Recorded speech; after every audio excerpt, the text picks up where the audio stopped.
The moment my husband Ted announced he was leaving me for his 28-year-old secretary was the exact moment I decided to hand him the sealed envelope containing my appointment as the new CEO of Anderson Global, the company he'd built from the ground up.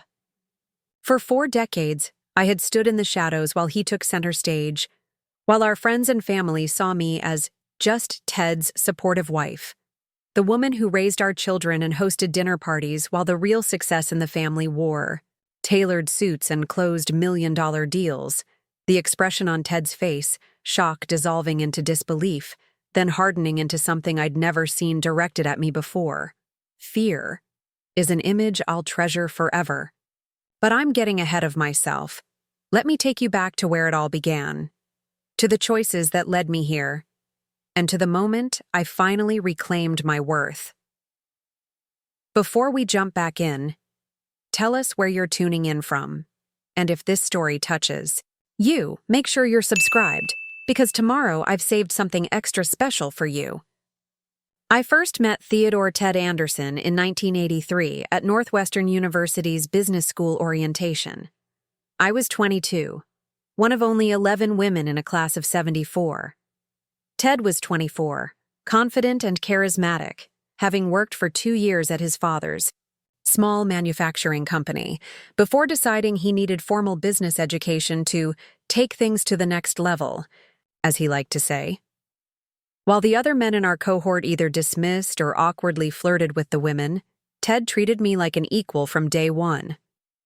"You're the smartest person in the room, Margaret," he told me after I'd challenged our finance.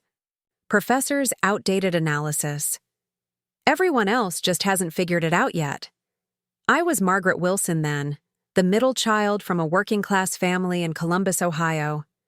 My father drove a delivery truck for a local bakery, and my mother taught 2nd grade at the neighborhood elementary school.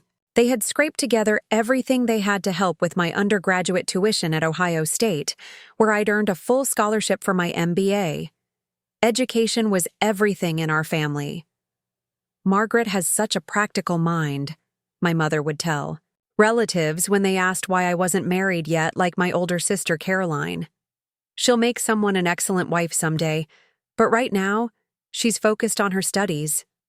The relatives would nod approvingly while I pretended not to hear from my spot at the kitchen table, reviewing case studies. Ted and I became study partners, then friends, then more. By the time we graduated in 1985, me at the top of our class, Ted in the respectable upper quarter, we were engaged. His family attended our graduation with an enthusiasm my own parents couldn't quite muster. "Business is a tough world for a woman, Margaret," my father had said when I called to tell him about my job offers. "But I suppose it's good to have something to fall back on if needed." The assumption was clear. My career would be temporary, a placeholder until children came along. Caroline was already married with a baby on the way. My younger brother Danny was finishing his engineering degree and had job offers waiting. Neither questioned their paths. Neither was expected to. Ted's family was different, at least on the surface. His father, Richard Anderson, had built Anderson Manufacturing from a small tool and die shop into a regional supplier for the automotive industry. His mother, Elizabeth, had been the company's bookkeeper in the early days, before becoming a full-time mother and community volunteer once success arrived. "The Anderson men know how to pick smart women," Richard told me at our engagement dinner at the Capitol Grill in Chicago. "Elizabeth kept us from bankruptcy at least twice with her eagle eye." On the books, Elizabeth had smiled at the compliment, though something in her expression gave me pause. A flicker of what might have been resignation or regret. At the time, I dismissed it. After graduation, Ted and I both landed positions at Harrington Consulting in Chicago. The plan was simple: gain experience, build networks, then eventually take over his father's business together and expand it beyond the Midwest. It was an exciting vision of partnership, of building something meaningful side by side. We married in the spring of 1986 at the Drake Hotel, a slightly grander affair than I would have chosen, but Ted insisted it was important to set the tone for our future. My parents looked uncomfortable among the Anderson family's country club friends, but they put on brave faces as they watched their daughter step into a world they barely understood. At Harrington, the differences in how Ted and I were treated became immediately apparent despite our identical degrees and comparable skills.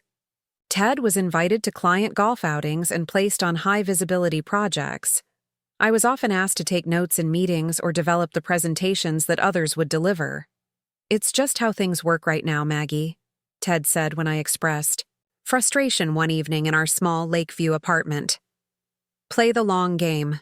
We know where we're headed." When I became pregnant with our first child just a year into our jobs, the divergence in our paths accelerated. My pregnancy was treated as an inconvenience by the firm, while Ted's impending fatherhood earned him congratulatory cigars and a sense that he was now more serious about his career. James Richard Anderson was born in January 1988.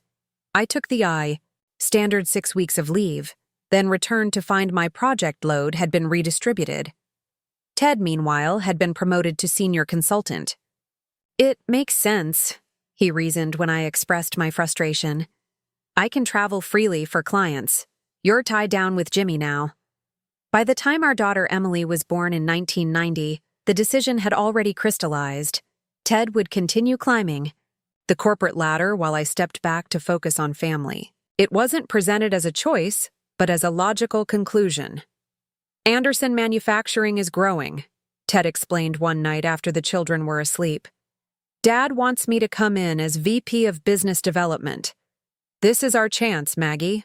I'll need you to handle things at home so I can really make this work. Then in a few years, once the kids are older, you can join the company too." The promise dangled before me, a temporary sacrifice for our shared dream. I resigned from Harrington, telling myself it was a strategic retreat, not a surrender. While Ted dove into transforming his father's regional manufacturing business, I threw myself into creating the perfect home and family. I managed our household with the same precision and strategy I'd once applied to business cases, optimizing schedules, researching the best schools, and building a network of family connections that would benefit both Ted's business and our children's futures. Our lives settled into well-defined roles.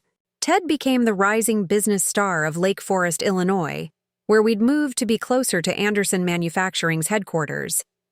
I became known as Ted's charming wife, the perfect hostess who somehow managed to serve on the school board, chair charity galas, and raise 2 exceptionally accomplished children.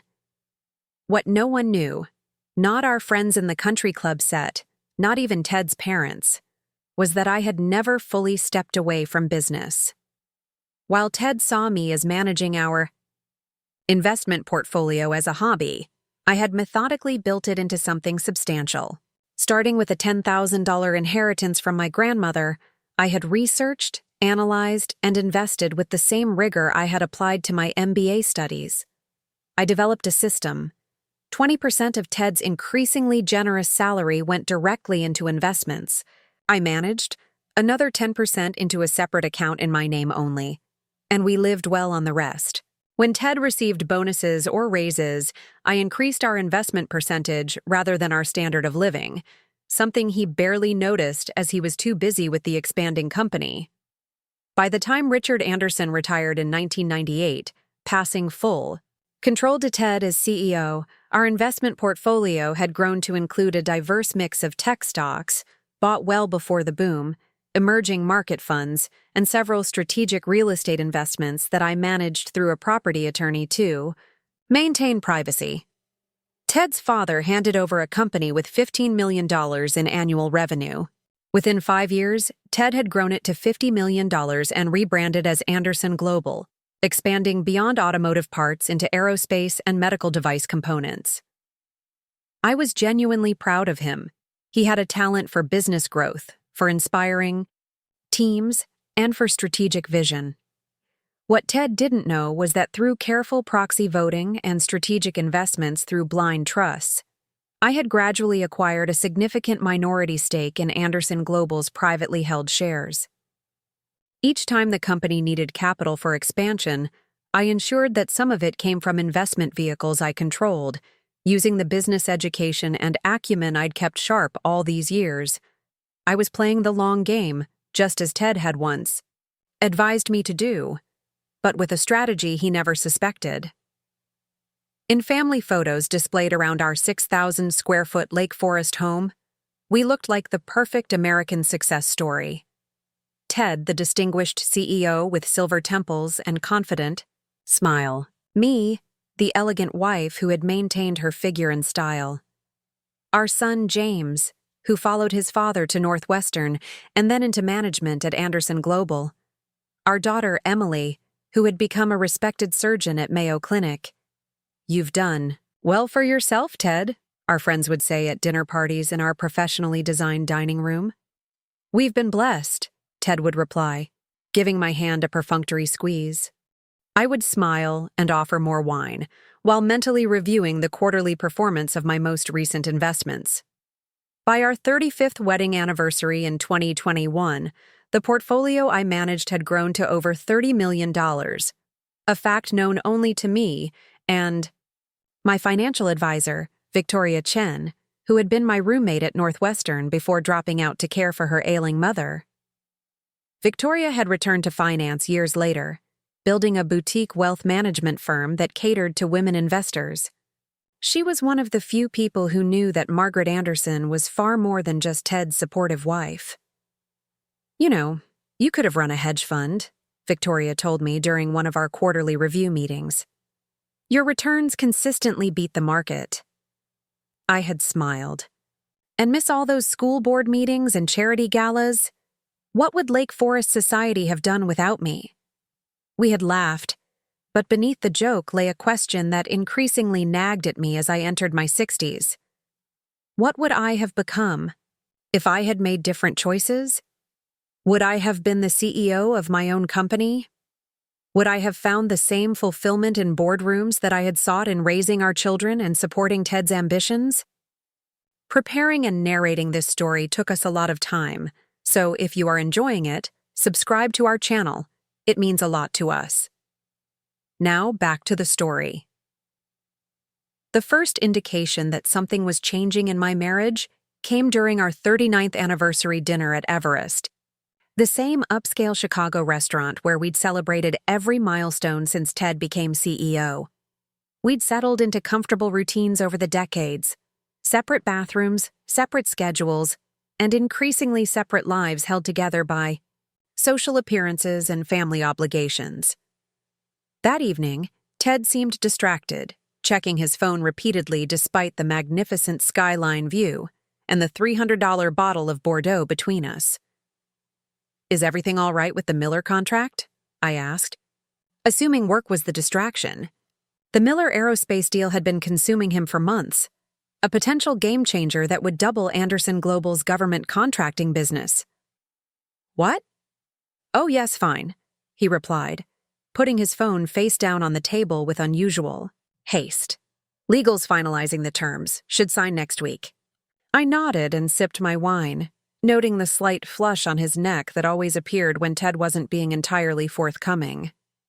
After 40 years together, you learn to read the micro-expressions, the small tells that speak volumes.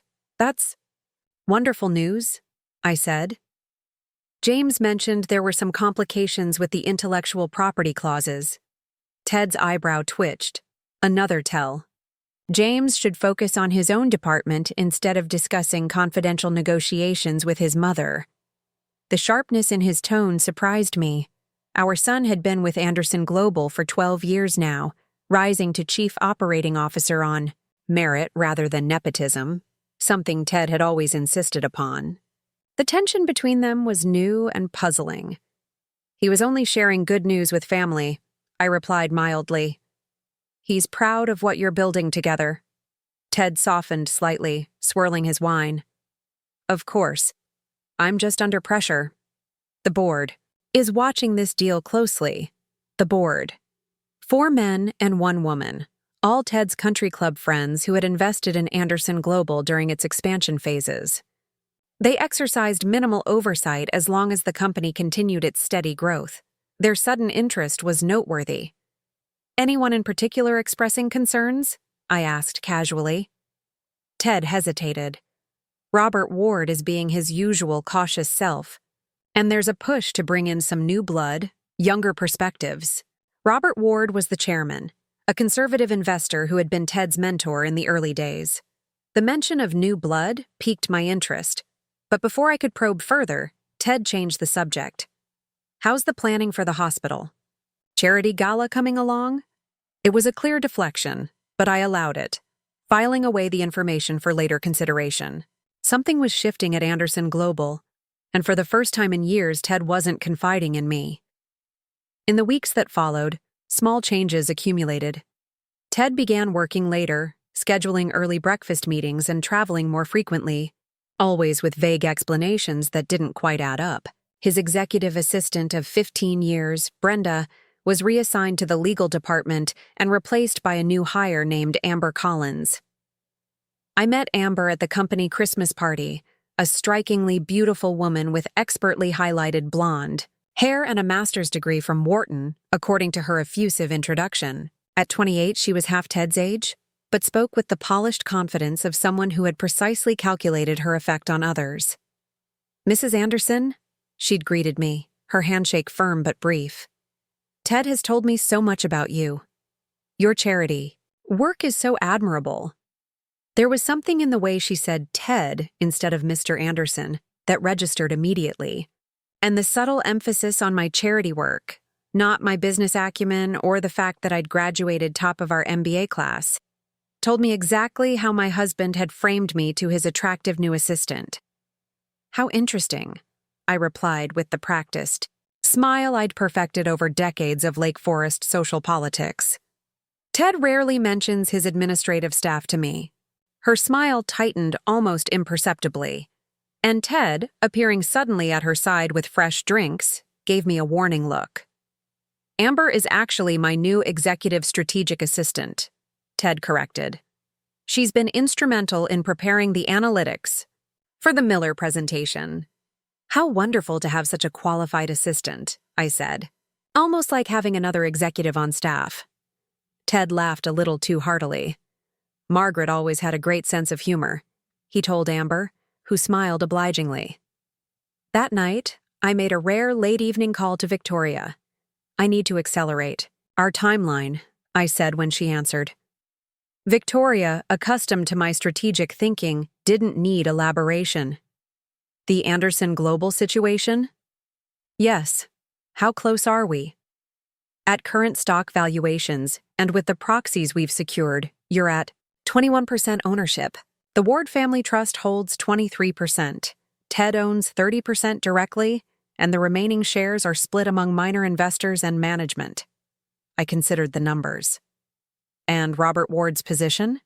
"Solid, though his son is pressuring him to reduce their exposure. In manufacturing. If he decided to sell even a portion of their holdings, we'd be there to provide a friendly buyer," I finished. "Set up a meeting with him. Frame it as estate planning advice. He's been concerned about inheritance taxes." Victoria was silent for a moment. "Margaret, are we enacting the contingency plan? Because once we start this motion—" "Not yet," I said. "Just positioning the pieces. Ted's up to something and I won't be caught unprepared." Throughout our marriage, I had maintained friendly relationships with Ted's board members and investors, presenting myself as the charming, intelligent wife who understood enough about business to make appropriate conversation, but never enough to threaten anyone's position. I'd served on charity boards with their wives, helped their children get into prestigious schools through my connections, and generally made myself a pleasant, useful fixture in their lives. What they didn't know was how carefully I had studied each of them over the years, their financial situations, their pressure points, their ambitions and vulnerabilities. Robert Ward, in particular, had confided his estate planning concerns to me during a garden party 3 years earlier, never suspecting that the sympathetic nods from his friend's wife would eventually transform into a calculated business strategy. Meanwhile, at home, Ted's behavior grew increasingly erratic. He replaced his practical Audi with a flashy Porsche 911, began coloring the silver at his temples, and spent unprecedented amounts on new suits and fitness training. The changes were subtle enough to be dismissed as a typical male response to aging, but to my trained eye they formed a clear pattern. I said nothing, continuing my usual routines while intensifying my behind-the-scenes activities. I increased my weekly tennis matches at the club, which coincidentally allowed me to maintain regular contact with Sharon Ward, Robert's wife, and Susan Miller, the aerospace heiress whose family company was negotiating with Anderson Global. Ted's new assistant seems very capable, I mentioned casually to Susan during a post-tennis coffee one Wednesday. Susan, always direct, rolled her eyes. If by capable you mean keeping my father distracted during negotiations with her low-cut blouses, then yes, extremely capable. The information was valuable but not surprising. Ted believes the contract is nearly finalized, I probed gently. Susan stirred her latte. There are still significant hurdles. My father's concerned about Anderson Global's succession planning. No offense, Margaret, but Ted isn't getting any younger, and if James isn't being groomed properly... This was new information. What makes you think James isn't in line for succession? She looked surprised. Well, Ted told the negotiating team that he's bringing in outside leadership soon. Someone with fresh perspectives on aerospace. We assumed you knew. I maintained my pleasant expression while absorbing this revelation. Ted was planning to bring in an outsider rather than promoting our son, and he hadn't discussed this with either of us. That evening, I invited James and his wife, Melissa, over for dinner, ostensibly to discuss Emily's upcoming visit from Minnesota. Ted sent a last-minute text saying he was stuck in a meeting and wouldn't make it. After Melissa took their children upstairs to use our pool, I poured James another glass of wine in the quietness of the kitchen. How are things really going at work? I asked my son directly. James hesitated, swirling his Cabernet in a gesture unconsciously mirroring his father's. At 36, he looked strikingly like Ted had at that age, but with a thoughtfulness that was distinctly his own. Something's off, he admitted finally. Dad's been shutting me out of key meetings, redirecting my projects. Last week, he brought in consultants to review my entire department without giving me advance notice. Is there a performance issue? I asked, though I knew my son's capabilities intimately. My division exceeded targets by 14% last quarter, he replied, frustration evident. This isn't about performance. It's like he suddenly decided I'm not part of the future he's planning. I nodded, pieces falling into place. And Amber Collins? What's her actual role? James's expression darkened. Officially, executive strategic assistant. Unofficially, she's sitting in on board meetings, contributing to strategic discussions, and seems to have Dad's complete confidence despite knowing almost nothing about manufacturing or our customer relationships. I see, I said quietly. Mom. James leaned forward, lowering his voice. There are rumors about Dad and Amber. I've dismissed them as typical office gossip, but now you're not so sure, I finished for him. He looked pained. I don't want to believe it. After 40 years, he wouldn't. I reached across the table and squeezed my son's hand. Focus on your work, James. Document everything. Forward me any concerning emails, my personal account, not the family one. I'll handle the rest. Handle it how? He asked, concerned. Mom, what are you thinking? I gave him my most reassuring smile, the one I'd perfected through decades of soothing anxieties, large and small. I'm thinking it's time your father remembered who he's dealing with. After James and his family left, I went to my private study, the one room in our house that remained exclusively mine, and unlocked the bottom drawer of my desk. Inside was a leather portfolio containing documents I had been gathering and updating for years. Stock certificates, trust agreements, voting proxies, and most importantly, a comprehensive strategic plan for Anderson Global that I had been refining since Ted first took over as CEO. On the cover page, in my neat handwriting, was a simple title, Contingency Plan, Anderson Global Succession Strategy. It was time to accelerate the timeline. Ted had forgotten a fundamental lesson from our MBA days. Always account for all variables in your strategic planning. And he had made the critical error of discounting me as a variable altogether. The day after my conversation with James, I called Victoria to set my plan in motion. We met at her downtown Chicago office rather than our usual lunch spot, where Lake Forest acquaintances might spot us. "I need everything you can find on Amber Collins," I told her as we sat in her minimalist conference room overlooking Millennium Park. "Education, employment history, financial status, personal connections, especially any links to our board members or competitors."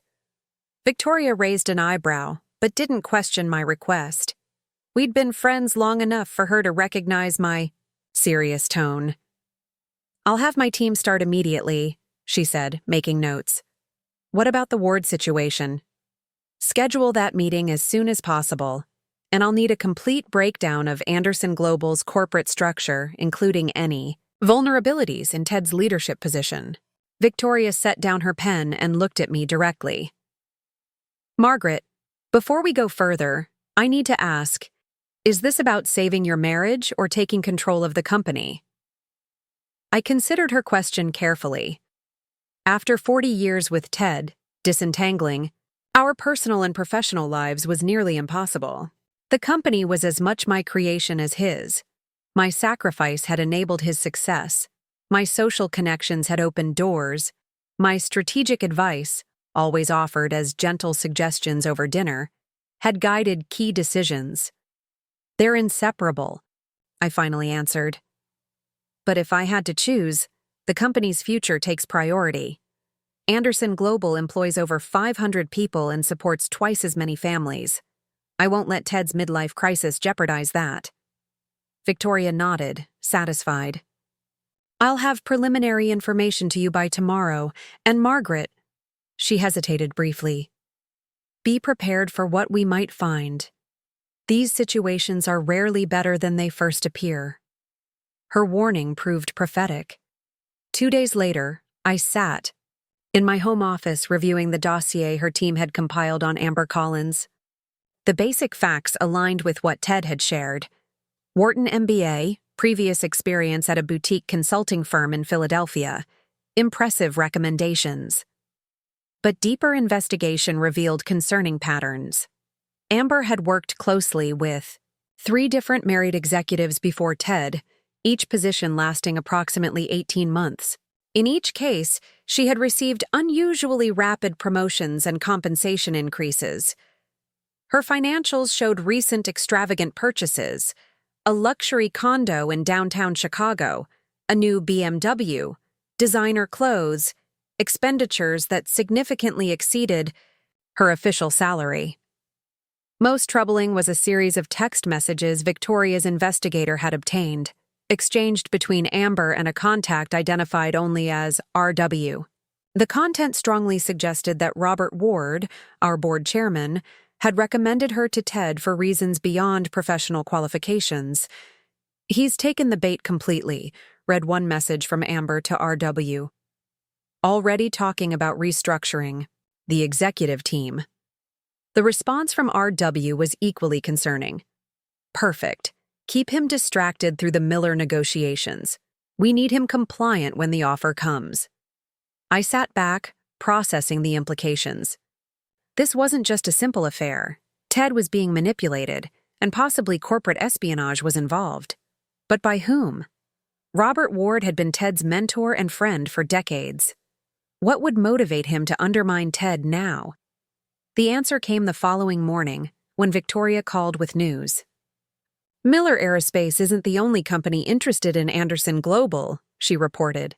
"Westfield Industries has been quietly approaching shareholders, testing receptiveness to an acquisition." Westfield Industries, our largest competitor, run by Richard Westfield, Robert Ward's son-in-law. "That explains Ward's involvement," I murmured. "A family alliance." "There's more," Victoria continued. "The deal structure they're proposing would give significant payouts to current executive leadership, but eliminate most of middle management, including James's position." the pieces aligned with sickening clarity. Ted wasn't just being unfaithful. He was being manipulated into a deal that would enrich him while destroying what we'd built and cutting out our son. And based on the timeline Victoria outlined, this had been developing for months. I made a decision. Move up our meeting with Robert Ward. Tell him I have concerns about the family trust that need immediate attention.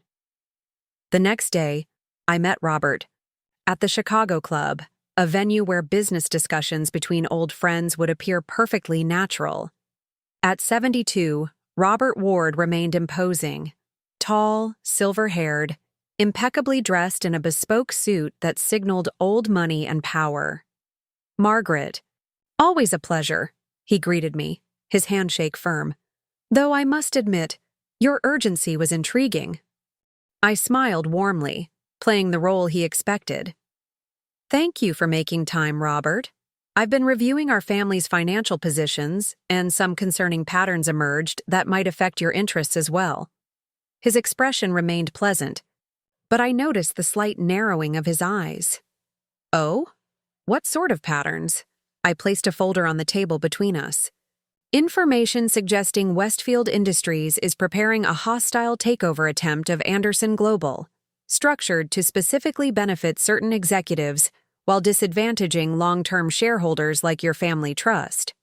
The momentary flicker of surprise in his eyes confirmed my suspicions before his practiced poker face returned. "That would be concerning if true," he replied carefully. "May I ask your sources?" "The same ones that provided me these," I said, sliding across printouts of the text messages between Amber and RW. "Your initials are rather distinctive, Robert." His face hardened as he scanned the messages. "These appear to be private communications obtained through questionable means." "Perhaps," I acknowledged.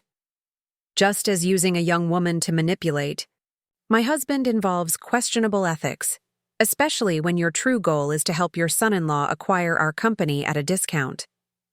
Robert set the papers down and studied me with new eyes. "I seem to have underestimated you, Margaret." "Most people do," I replied calmly. "A mistake Ted has been making for 40 years. He leaned back, reassessing the situation. "What exactly are you proposing?" "A realignment of interests," I said. "The Ward Family Trust owns 23% of Anderson Global. I control 21%. Together, we hold more voting power than Ted." His eyebrows rose.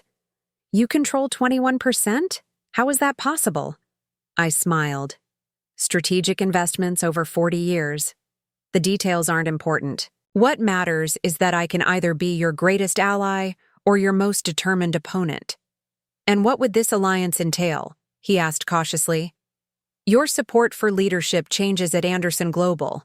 In return, I guarantee the Ward Trust will receive preferential treatment in all future dealings, significantly better than anything Westfield might offer." Robert was quiet for a long moment, calculating. "Ted's been my friend for 30 years, Margaret. And yet, you sent Amber Collins to distract and manipulate him," I countered. "Business isn't personal. Isn't that what you always taught him?" Another long pause. "What assurance do I have that you won't simply push me out once you have control?"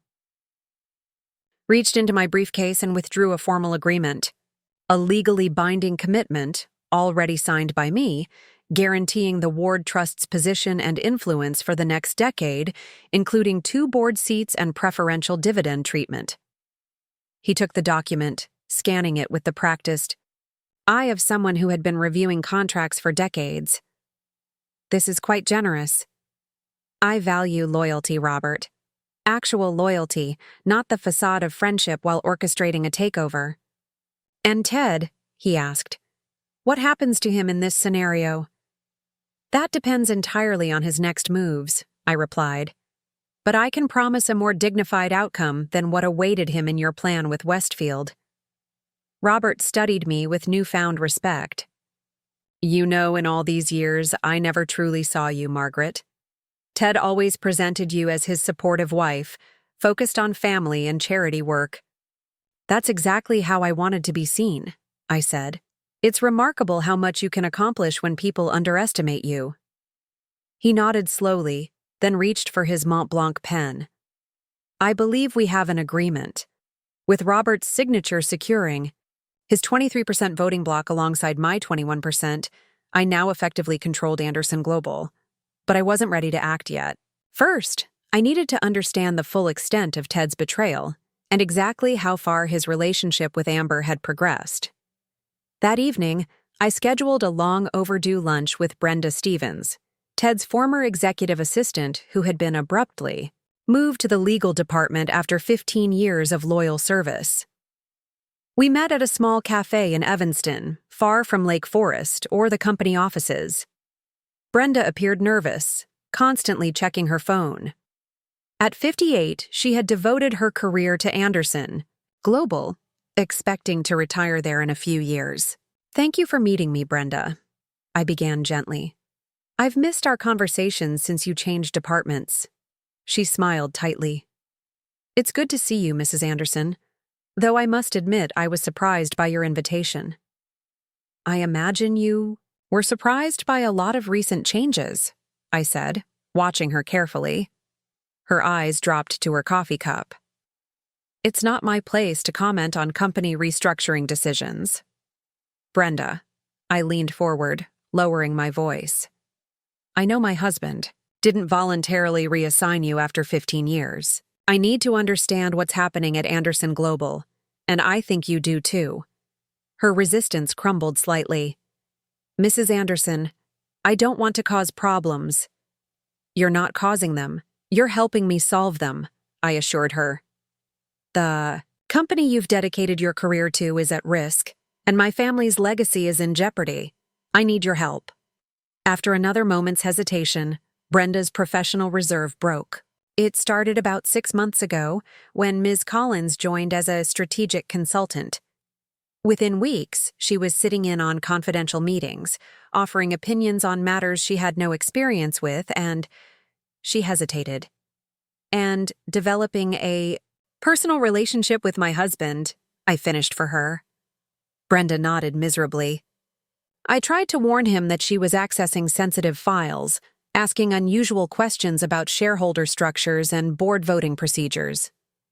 When I expressed concerns about her interest in the Miller contract details, he accused me of jealousy and had me transferred the next day." "What kind of details was she focused on?" "Termination clauses, primarily. Conditions under which Anderson Global could exit the contract without penalties." Brenda looked up, professional concern overriding her discomfort. It made no sense. We'd been pursuing the Miller contract for years. Why focus on how to escape it? Because if Westfield acquired Anderson Global, they would want to renegotiate or terminate the Miller contract to favor their existing aerospace partnerships. The strategy was becoming clearer with each piece of information. "Brenda, would you be willing to document what you've observed?" "It would remain confidential unless absolutely necessary." She hesitated, then straightened her shoulders. "My retirement fund is mostly Anderson Global stock. If something's threatening the company, I need to protect that. Yes, I'll document everything." As we parted, she asked hesitantly, "Mrs. Anderson, what are you planning to do?" I smiled reassuringly.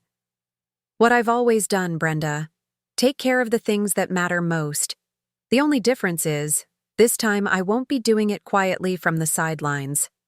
That night, as Ted once again called to say he'd be working late, I sat in my study reviewing all I had learned. The path forward was clear, but timing would be crucial. I needed one final piece of evidence to ensure complete success. I dialed my daughter Emily in Minnesota. "Mom, everything okay? It's late," she answered, concern evident in her voice. "Everything's fine, sweetheart," I assured her. "I just need your help with something important. How soon can you come home for a visit?"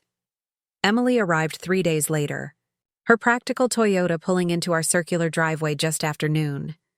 At 34, my daughter had inherited my analytical mind and her father's determination, combining them with a directness neither of us possessed. As a trauma surgeon at Mayo Clinic, She made life-or-death decisions daily and had little patience, for pretense. I watched from the front door as she collected her weekend bag, her movements efficient and purposeful. Unlike the rest of Lake Forest society, Emily wore no designer labels, just well-made, practical clothes and her grandmother's vintage watch, the only luxury she allowed herself. "You look tired, Mom," were her first words as she embraced me. "I'm fine," I assured her, leading her inside. "Dad's not here?" she asked, glancing around the foyer. "Board meeting in the city. He'll be back for dinner." I guided her to the kitchen where I'd prepared lunch. "Thank you for coming on such short notice." Emily set her bag down and studied me carefully. "Your call wasn't exactly optional, Mom. I need your medical expertise for something important that can't be discussed over the phone is basically an emergency summons." I smiled at her directness. "It's not a medical emergency, though your expertise is relevant. Let's eat first, then we'll talk." Over salads and iced tea, Emily updated me on her work and her ongoing research on trauma response protocols.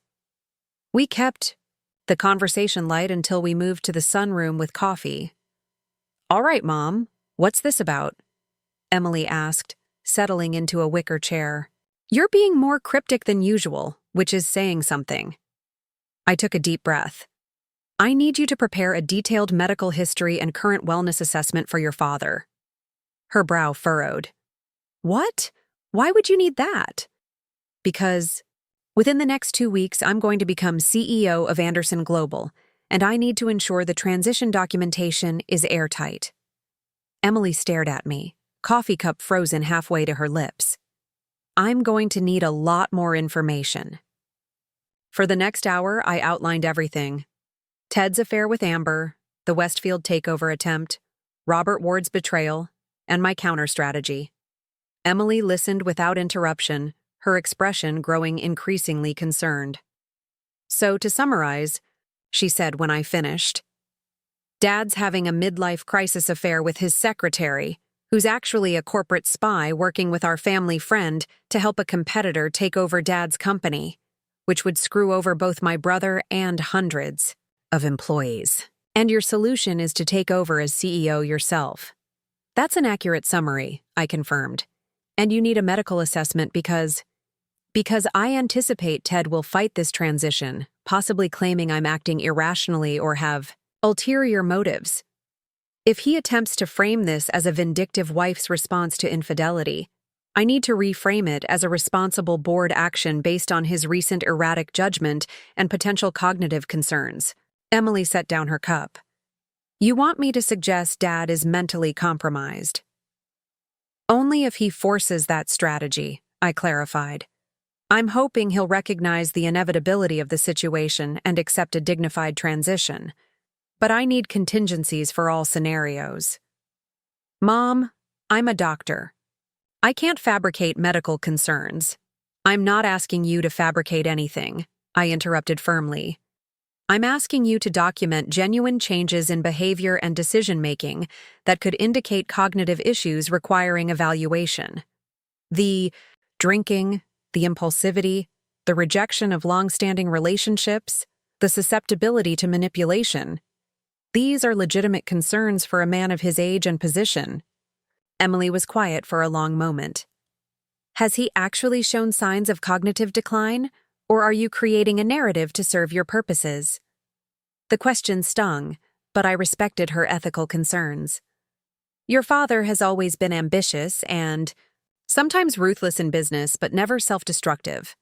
He's never before risked our family's financial security or legacy. Something has changed in his judgment, whether it's cognitive decline or simply an extreme case of male menopause. Either way, he's become a danger to himself and the company," she studied me intently. "And this is about protecting the company, not punishing his infidelity?" "The infidelity is a symptom, not the disease," I replied.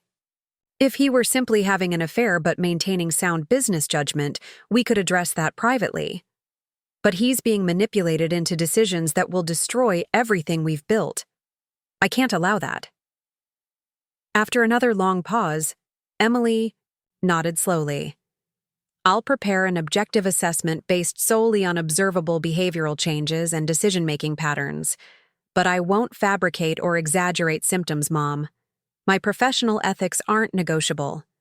I wouldn't ask you to compromise them, I assured her. Objective documentation is all I need. With Emily's reluctant agreement secured, I moved to the next phase of my plan. That evening, Ted arrived home just in time for dinner, visibly surprised to find Emily at the table. "Princess, what a wonderful surprise," he exclaimed, kissing her cheek. "Why didn't you tell me you were coming home?" "Last-minute decision," Emily replied, accepting his embrace with a watchful expression I recognized from my own mirror. "Thought I'd check on you both." Ted seemed genuinely pleased, though I noted he avoided my gaze as he took his seat. Throughout dinner, he was uncharacteristically animated, telling stories about the company's growth and future plans that contradicted everything I knew about the Westfield situation. Emily played along perfectly, asking questions that revealed inconsistencies in his narrative while appearing simply interested. "So the Miller contract is definitely moving forward. James mentioned there were some complications." Ted's smile tightened. "James worries too much. Everything's proceeding exactly as planned." "And the board is fully supportive?" she pressed. "No concerns about the direction?" "The board trusts my judgment," Ted replied, reaching for his third glass of wine. "Robert Ward and I have been aligned on strategy for decades." I caught Emily's slight nod. She was noting both the excessive drinking and the misrepresentation of his relationship with Ward. After dinner, while Ted and Emily caught up in the living room, I retreated to my study to call Victoria with an update. "Emily's on board with the medical documentation," I told her. "Now we need to finalize the board presentation and secure the last proxy votes." "Already done," Victoria reported. "With Ward's block, your shares, and the additional proxies. From the management team members James has approached, you have 58% voting control. I've scheduled an emergency board meeting for next Wednesday." "Ted doesn't know about it?" "The notification goes out tomorrow morning, ostensibly to address urgent concerns about the Miller contract. Given the sensitivity, we've moved the location to our offices rather than Anderson headquarters." "Perfect," I said. "And our legal position?" "Ironclad. The succession plan specifies that in the event of leadership concerns, an emergency board vote can elevate any qualified executive. As a founding family member with an MBA and 40 years of company involvement, you're more than qualified." I took a deep breath, feeling the weight of decades of preparation coming to fruition. "Send me the final presentation tonight. I'll review it before bed." The next morning, Ted was unusually quiet at breakfast, his attention fixed on his phone. I noticed the slight pallor beneath his perpetual country club tan and the tension in his jaw. "Everything all right?" I asked casually, pouring my tea. He glanced up, his expression guarded. "Fine. Just a surprise board meeting called for next week. Probably Ward being overly cautious about the Miller contract again." I nodded sympathetically. "Robert has always been conservative. Would you like me to speak with Sharon? Sometimes she can help moderate his concerns." "No." Ted replied too quickly. "I've got it under control." "Of course you do," I agreed, buttering my toast with deliberate calm. "By the way, I was thinking of joining you at the office today. It's been too long since I've seen the new expansion, and I'd love to catch up with some of the staff while Emily's keeping herself busy at home." His coffee cup paused midway to his lips. "Today's not ideal, Margaret. I've got back-to-back meetings." "Oh, I won't get in your way," I assured him. "I'll just wander around, say hello to James, maybe have lunch with Brenda. We haven't caught up since her reassignment." The flash of alarm in his eyes was exactly what I'd anticipated. "Brenda's extremely busy with the legal team right now. Maybe next week would be better." "Nonsense," I said, rising from the table. "I'll be ready in 20 minutes. Before he could formulate another objection, I left the kitchen, allowing a small smile once I was out of sight. Phase 1 of today's strategy was working perfectly.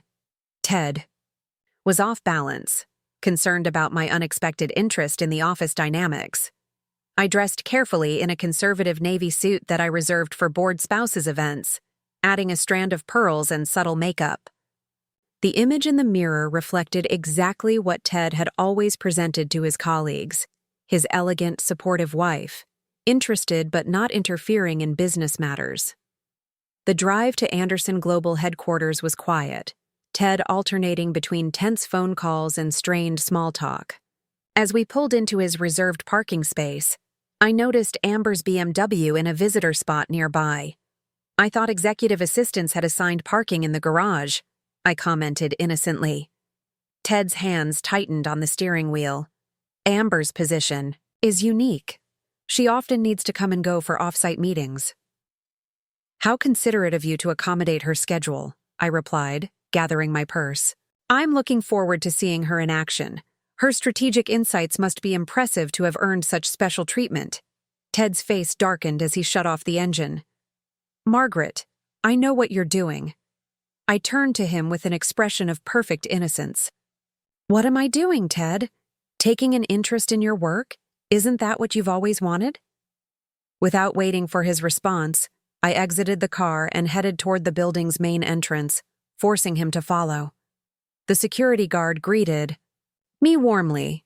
I made a point of remembering the names and family details of all long-term staff, another wifely habit that had provided valuable intelligence over the years.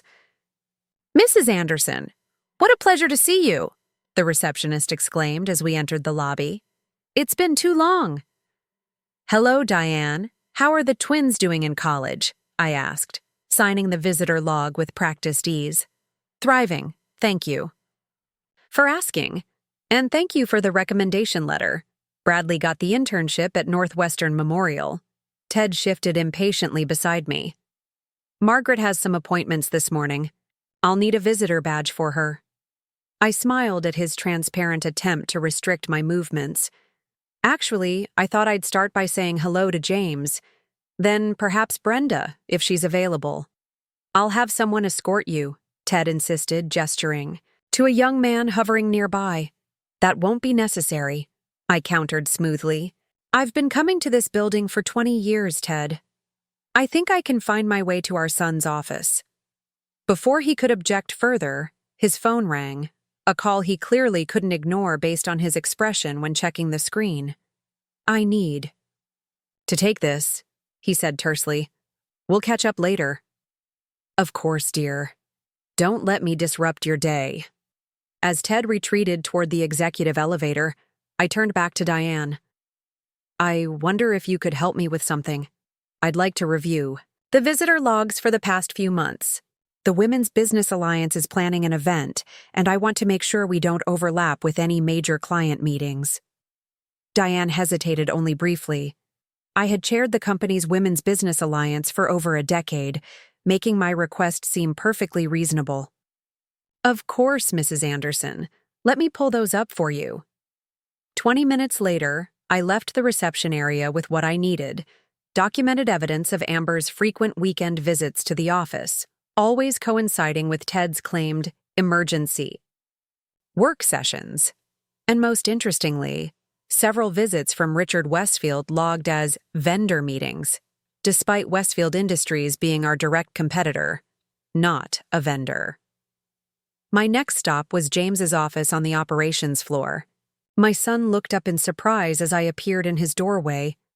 "Mom, what are you doing here?" I closed his office door before answering. "Reconnaissance. Your father doesn't know my full purpose, and I'd like to keep it that way for now, but I need to see something in his office while he's distracted." James's expression shifted from surprise to concern.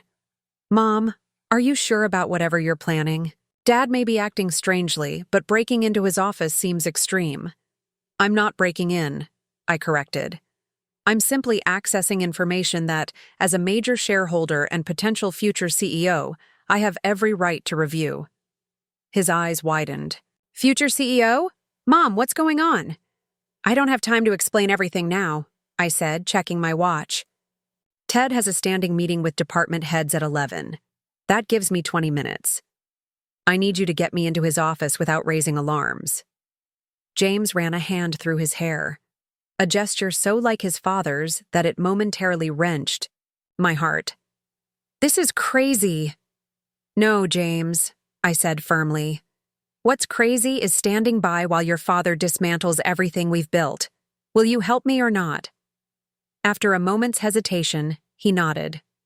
"What's your plan?" 5 minutes later, we stood outside Ted's executive suite, where Amber guarded access like a glamorous Cerberus.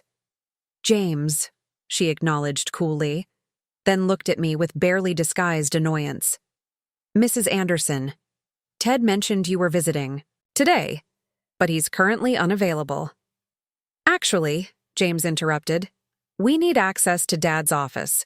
The Miller team is requesting specific technical specifications that are only in his files." Amber's perfectly shaped eyebrows drew together. "Ted doesn't want anyone in his office while he's out. I can get whatever you need." "The files are confidential," I interjected smoothly. "James has clearance as COO, and I've signed all the original Miller NDAs as a company director. Unless you have that level of clearance, Ms. Collins." Her expression hardened. "I'll need to check with Ted first." "By all means," James replied, pulling out his phone.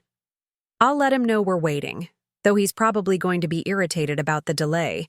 He specifically asked me to fast-track this for the Miller team." The implicit threat worked. Amber hesitated, then grudgingly stood. "I need to retrieve some documents from legal anyway. You have 15 minutes before Ted returns." As soon as she departed, we entered Ted's private office, a space that showcased his accomplishments with calculated precision. Awards lined the walls, photos with business luminaries and politicians conveyed influence, and the furnishings projected exactly the right balance of success and restraint. "What exactly are we looking for?" James asked as I moved directly to Ted's desk. "Evidence of the Westfield negotiations," I replied, scanning the organized surface. "Ted always keeps critical documents in his right bottom drawer. It's been his habit for 40 years. The drawer was locked, but I knew where he kept the key, taped under the center drawer, another 4-decade habit.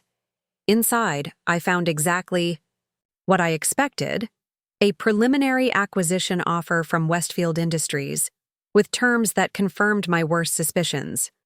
"Dad's selling to Westfield?"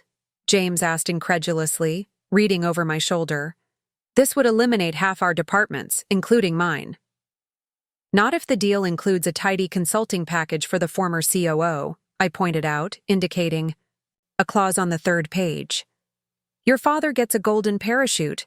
You get a consolation prize." James's face flushed with anger and betrayal. "Why would he do this? We're more profitable than ever." "Because Richard Westfield is offering him personal incentives that appeal to his current mindset," I said, quickly photographing each page with my phone. "Including, I suspect, a position that would impress a 28-year-old ambitious woman in ways that family business CEO apparently no longer does." I had just replaced the documents and locked the drawer when we heard voices approaching, Ted and Amber returning earlier than expected. James quickly moved to the credenza, pulling random files as if searching for something. The door opened, and Ted stopped short, his expression darkening when he saw us. "What are you doing in my office?" he demanded. James held up the files. "Looking for the Miller specifications. Amber said you were in meetings." "I was," Ted replied tersely, "until security called to tell me you two were accessing my office without authorization." I turned to face my husband, maintaining a calm demeanor. "Since when does your son, the COO, need authorization to access company files?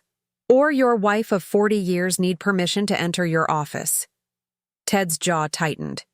"Since confidential negotiations are underway that affect the future of this company." "Negotiations like the Westfield acquisition?" I asked innocently. "Or were there other secret deals we should know about?" The color drained from Ted's face at my mention of the Westfield acquisition. His eyes darted to the locked drawer, then back to me with dawning comprehension. How did you— How I know isn't important, I interrupted calmly. What matters is that you're negotiating to sell our family's company without consulting your son, the COO, or your wife, a significant shareholder. Amber stepped forward, her professional mask slipping to reveal undisguised hostility. This is a confidential business matter that doesn't concern family members without operational roles. I turned to her with a pleasant smile that didn't reach my eyes. Ms. Collins, when you've invested 40 years in building something, perhaps then you can lecture me about what does and doesn't concern me. Until then, I suggest you remember that you're speaking to a founding shareholder of this company. Margaret?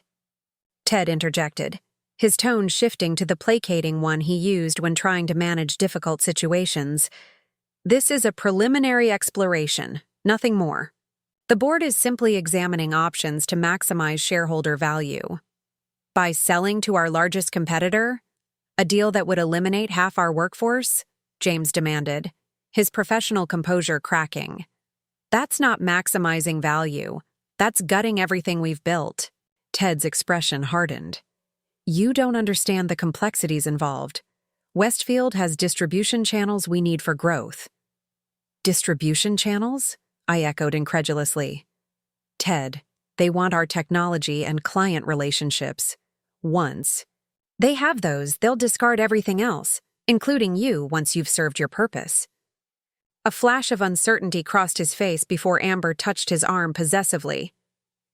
Ted has negotiated excellent terms that protect key personnel, she asserted. The board agrees this is the best path forward. The board hasn't voted on anything. Yet? I corrected her.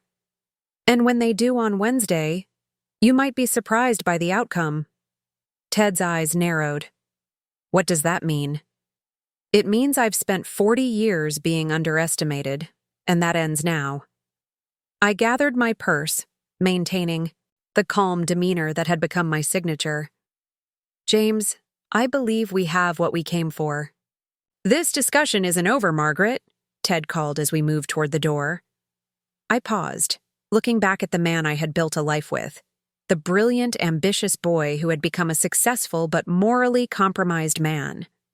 For a moment, I glimpsed the uncertainty beneath his controlled exterior, the dawning realization that he might have miscalculated. You're right about that, Ted. In fact, it's just beginning. The atmosphere in the house that evening was charged with unspoken tension. Ted arrived home late, having clearly spent the afternoon damage control planning with Amber and their allies. I could read the strategic calculation in his eyes as he joined Emily and me for dinner, his manner overly solicitous. I've been thinking about what happened today, he began after pouring himself a generous scotch. I should have been more transparent about the Westfield discussions. It's just that these deals are delicate in early stages. Of course they are, I agreed mildly, serving the roasted salmon I'd prepared. Especially when they involve dismantling the company our family has spent decades building. Ted's smile tightened. That's an exaggeration, Margaret. This is a strategic merger that would create tremendous value. Emily, who had been silently observing our exchange, finally spoke. For whom, Dad? The Westfield family. Your golden parachute? Because from what Mom and James have shown me, it certainly doesn't create value for our employees or family legacy. Ted looked genuinely surprised by her involvement. Emily, honey, this is a complex business decision. I understand it might seem concerning from the outside. I'm not on the outside, she interrupted firmly. I'm your daughter, a shareholder through my trust, and a physician who's becoming increasingly concerned about your decision-making patterns. His expression shifted from conciliatory to defensive. My decision-making? What is that supposed to mean? Emily set down her fork, assuming the clinical demeanor she used with patients. In the past 6 months, you've displayed increasing impulsivity, questionable judgment, emotional lability, and susceptibility to manipulation. These are concerning, symptoms that warrant evaluation, particularly given your age and family history. Ted stared at her in disbelief. Are you suggesting I'm mentally incompetent because I'm pursuing a business strategy you don't understand? I'm suggesting that selling a profitable company to its main competitor at terms that primarily benefit you personally, while harming your family and employees, represents a significant deviation from your established pattern of business acumen, Emily replied evenly. Combined with your sudden dismissal of longtime trusted associates, formation of inappropriate relationships with much younger subordinates, and secretive behavior, these changes warrant professional assessment. The calculated precision of her medical framing clearly caught Ted off guard. He turned to me accusingly. You put her up to this. I asked Emily to document observable changes in your behavior, I acknowledged. As both a physician and your daughter, she's uniquely qualified to note concerning patterns. This is ridiculous, he sputtered, his composure cracking. I'm making sound business decisions based on market realities. Just because you don't like them doesn't mean I'm mentally impaired. Perhaps not, I conceded. But the board may feel differently when presented with a medical opinion suggesting cognitive concerns, along with documentation of your secret negotiations with a competitor and inappropriate relationship with a subordinate 25 years your junior. The color drained from his face as he finally grasped the completeness of my strategy. You wouldn't dare. I've already scheduled the emergency board meeting for Wednesday, I informed him quietly. Robert Ward signed the requisition himself. Robert? Genuine shock registered on Ted's features. That's impossible. He supports the Westfield deal. He supported it until he realized how it disadvantaged his family trust, I corrected. Now he supports my alternative vision for Anderson Global's future. Ted pushed back from the table, his dinner untouched. This is a coordinated coup, my own family conspiring against me with my board. It didn't have to be this way, I said, maintaining my composure despite the emotions churning beneath the surface. If you had approached the succession planning transparently, if you had honored your commitments to James and to me, if you hadn't been manipulated by Amber and Westfield, don't bring Amber into this, he snapped. She's the only one who sees my true potential at this point. Dad, Emily interjected gently, do you hear yourself? You're defending a woman you've known for less than a year over your family of 40 years. Because she supports me, he exclaimed, frustration evident. She doesn't try to control me or question my judgment. Of course she doesn't, I replied. That would interfere with manipulating you into serving Westfield's interests. Ted's expression hardened into something I barely recognized. I see what this is really about. You're jealous because I've finally found someone who appreciates me as more than just a provider and company figurehead. Someone young and vibrant who sees my value beyond what I can do for everyone else. The accusation stung, but I'd anticipated this line of attack. If that's what you need to believe, Ted, so be it. But ask yourself this. Why was Amber meeting with Richard Westfield before she ever applied to work for you? Why does she text Robert Ward's private number regularly? Why did she focus immediately on the Miller contract termination clauses? Uncertainty flickered across his face before his anger reasserted itself. You've been spying on her.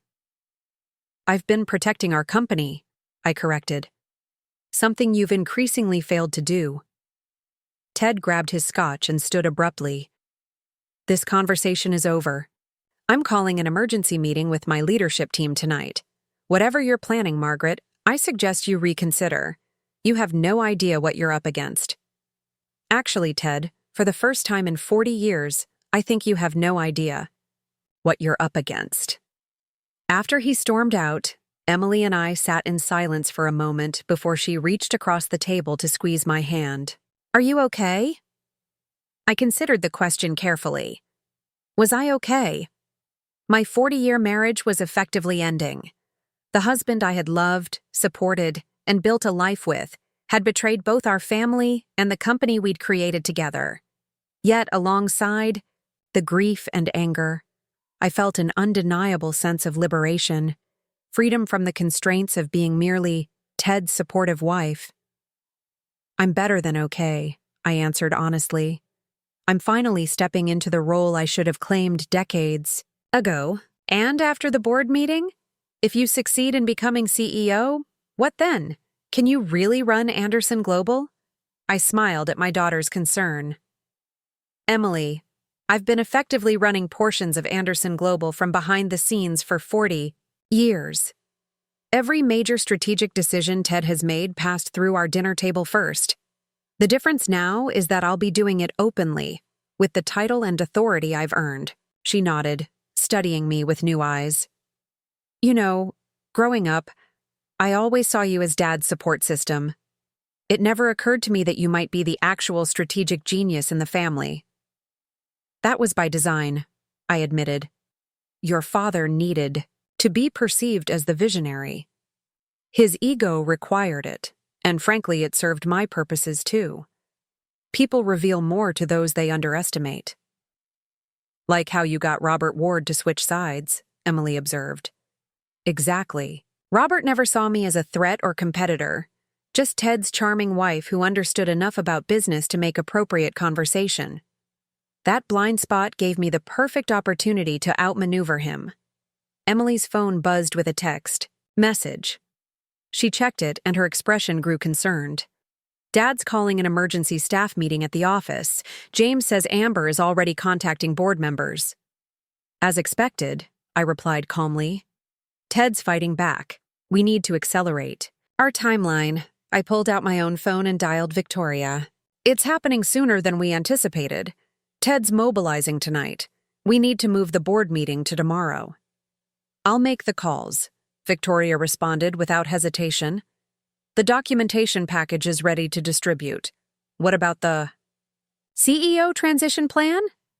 "Send it to all board members tonight, along with Emily's medical assessment and the evidence of Ted's conflicts of interest. Make sure Robert Ward receives his copy first. I want his public endorsement before the others read it." After ending the call, I turned back to Emily. "I need to prepare for tomorrow. Can you contact James? He should be ready to present the operational continuity plan we developed." "Of course," she agreed, then hesitated. "Mom, have you considered what this will do to your marriage? Even if you win tomorrow, the personal cost." "The marriage ended the moment Ted chose to betray everything we built together," I interrupted gently. "What remains is ensuring that his self-destructive choices don't take down 500 employees and our family legacy with him." Emily nodded, her expression somber. "I'll call James. And Mom, for what it's worth, I think you'll make an exceptional CEO." As Emily left to make her call, I moved to my study to review the transition documents Victoria would be distributing. The comprehensive plan outlined my vision for Anderson Global's future, maintaining independence while expanding strategic partnerships, including a limited collaboration with Miller Aerospace rather than full acquisition, promoting James to President of Operations while bringing in a respected industry veteran as CFO, and creating a structured succession plan that would eventually transition leadership to a new generation of Andersons. It was the blueprint I had been quietly developing for years, updated regularly as market conditions evolved. Ted had never known about it, one of the few genuine secrets I had kept from him in 40 years of marriage. As I reviewed the final details, a text message from Victoria appeared. "Ward confirms full support. 6 board members already committed. Majority secured." A sense of calm certainty settled over me. After decades of working in the background, of sublimating my own ambitions to support Ted's, tomorrow would mark my emergence from the shadows. Anderson Global would continue under new leadership that had actually been there all along, unacknowledged and underestimated. I was making final notes when I heard the front door slam. Heavy footsteps in the hallway announced Ted's return, earlier than I had expected. When my study door swung open without a knock, I knew immediately that something had changed. Ted stood in the doorway, his expression a mixture of fury and something else, a hint of fear that I had never seen before. In his hand was a folder bearing the Anderson Global logo. "I just received this from Robert Ward," he said, his voice eerily calm. "A complete CEO transition plan, apparently authored by my wife over a period of years, outlining how she intends to replace me and restructure the company I built." I closed my laptop and met his gaze steadily. "The company we built, Ted. A company you were prepared to sell to our competitors without consulting me or your son. So this is your response? A calculated takeover? Turning my board against me?" "The board made their own decision based on what's best for the company," I replied. "Something you seem to have lost sight of recently." He stepped further into the room, tossing the folder onto my desk. "You won't succeed, Margaret. I've spent 40 years building relationships with these people. They won't follow you." "6 of them already have," I informed him calmly. "And after reviewing the evidence of your secret negotiations with Westfield and inappropriate relationship with Amber, the others will likely join them." Ted's face flushed with anger. "You manipulative—" "Careful, Ted," I warned. "Remember that Emily is documenting your emotional stability or lack thereof." He took a deep breath, visibly struggling to control himself. "Fine. You want war? You've got it. But understand this. If you go through with tomorrow's board meeting, our marriage is over."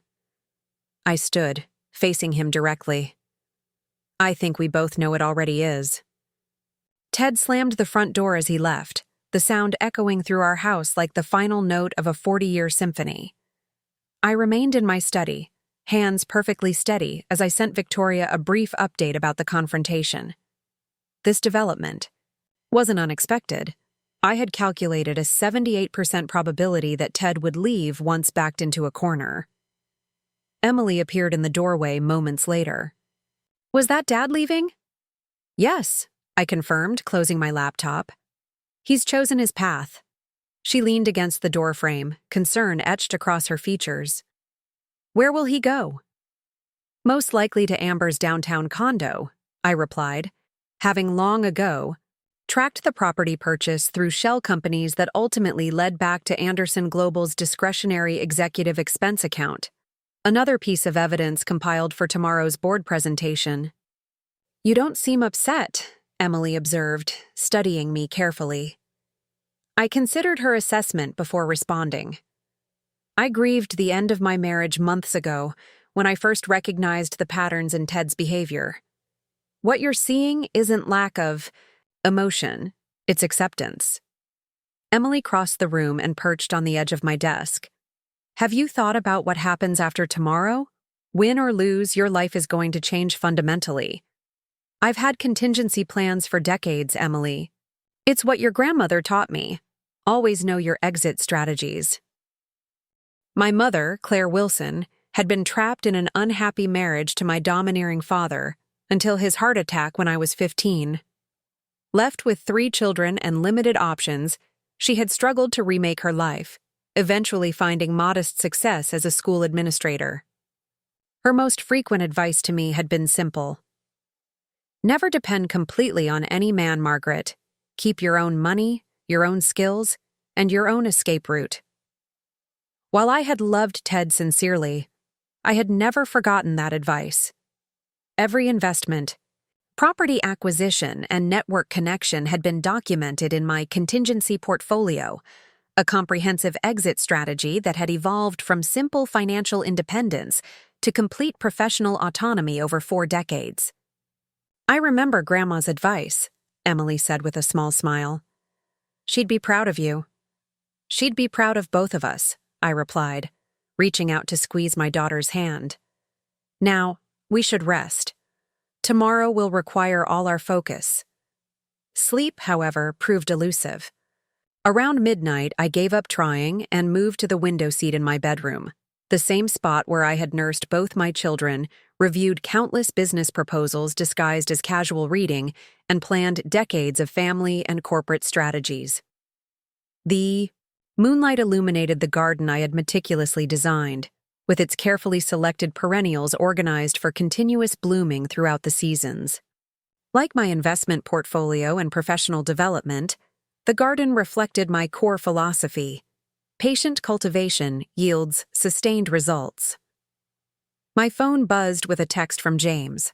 Dad's called an emergency executive meeting for 7 a.m., bringing in legal team from Hargrove and Myers. Should I attend? I considered the implications. Hargrove and Myers specialized in hostile takeover defense. Ted was clearly preparing for battle. Yes, I replied. Observe and report, but don't engage directly. Save your leverage for the board meeting. Another sleepless hour passed before my phone rang. Victoria, who apparently wasn't sleeping either.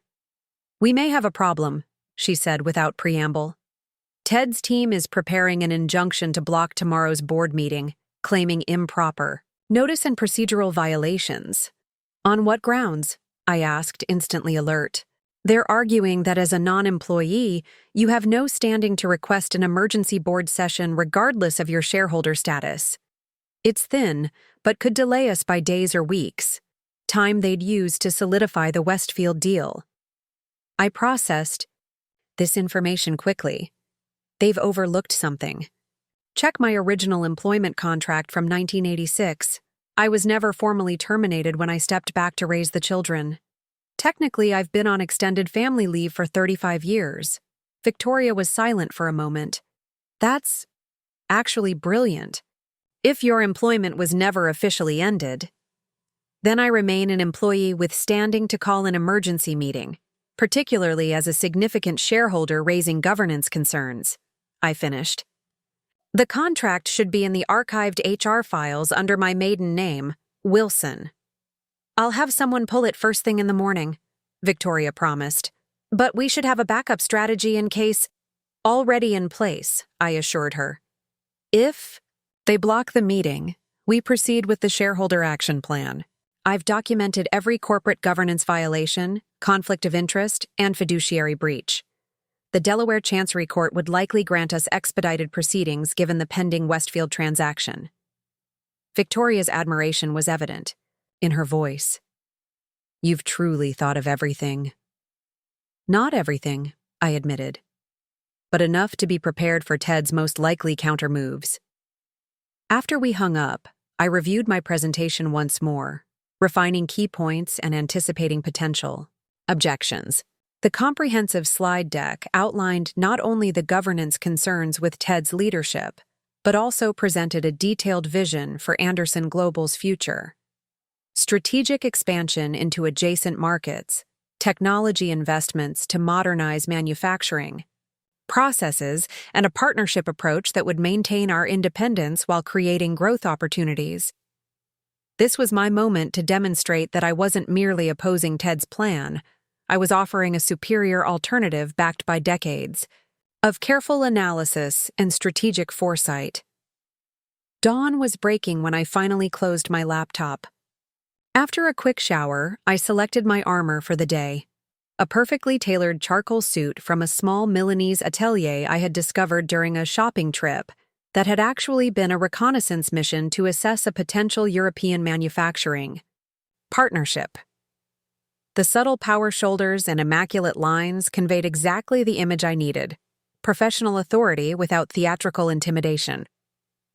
As I applied my makeup with practiced precision, I studied my reflection.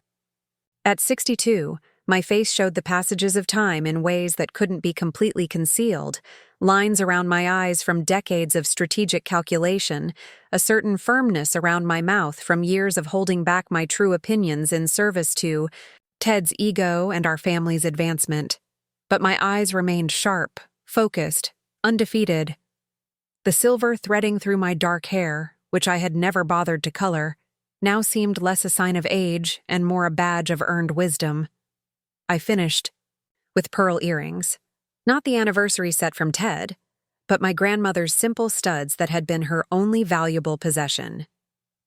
They reminded me of my roots and the generations of women whose quiet strength had flowed into mine. Emily was already in the kitchen when I came downstairs, dressed in her professional attire, a simple navy suit that conveyed medical authority. Coffees. Ready? She said, sliding a cup toward me. James texted. The executive meeting is getting heated. Ted's demanding loyalty pledges from the senior team. How's James handling it? Remaining non-committal, as advised. But he says several executives are uncomfortable with Ted's approach. The legal team's presence has raised red flags. I nodded, sipping my coffee.